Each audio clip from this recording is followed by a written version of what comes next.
সিলেটের কোম্পানীগঞ্জ উপজেলার উত্তর রনিখাই ইউনিয়নের নদীপাড় ও বিভিন্ন এলাকায় অবাধে চলছে অবৈধভাবে বালু উত্তোলন।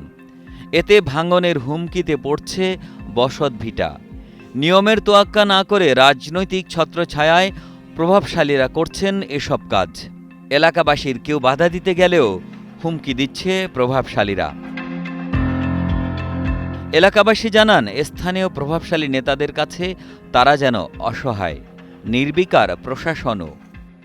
এই যে বালুক যে নের বর্তমানে যেমন আমরা বাড়িঘর ফার্সার বাঙ্গিয়া চুরিয়া মনে করেন মানছিনের। এরপর দ্বিতীয়ত হইলো মনে করেন এক সময় মনে করেন রাত্রে 10টার সময় 11টার সময় 12টার সময় কোন সময় রাত 3টার সময় মনে করেন বালু সার ফাটটার ভাঙ্গিয়া লিয়ে যায়। আমরা বাধা বিঘ্ন দিলে আমরা মনে করেন জোরপোক আক্রমণ।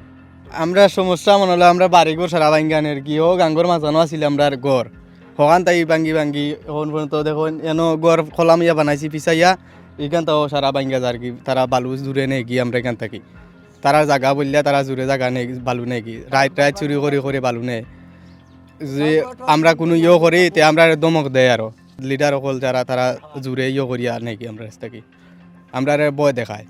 অবৈধভাবে বালু উত্তোলনের ফলে নদী ভাঙনে ক্ষতিগ্রস্ত উত্তর রনিখাইয়ের উতমাছড়া, বনপুর, বিজয়পাড়ুয়া হাওর, দোলাইন বিল সহ কয়েকটি এলাকার বসত বাড়ি ও ফসলি জমি।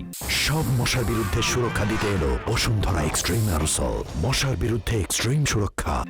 হুমকিতে পড়েছে মসজিদ, মাদ্রাসা, বেড়িবাঁধ, এমনকি 2টি সেতুও।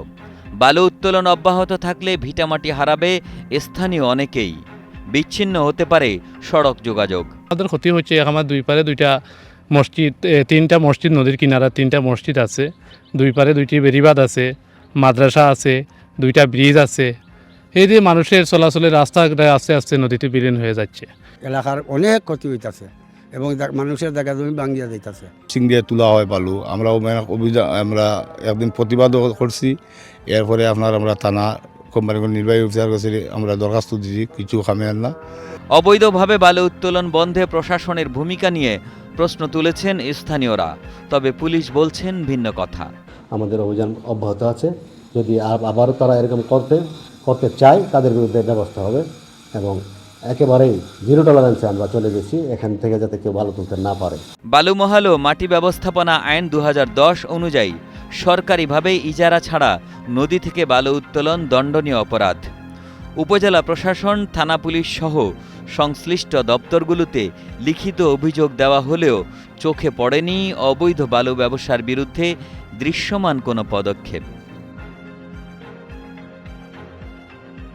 সিলেট থেকে কবির আহমেদের পাঠানো তথ্যচিত্রে ডেস্ক রিপোর্ট।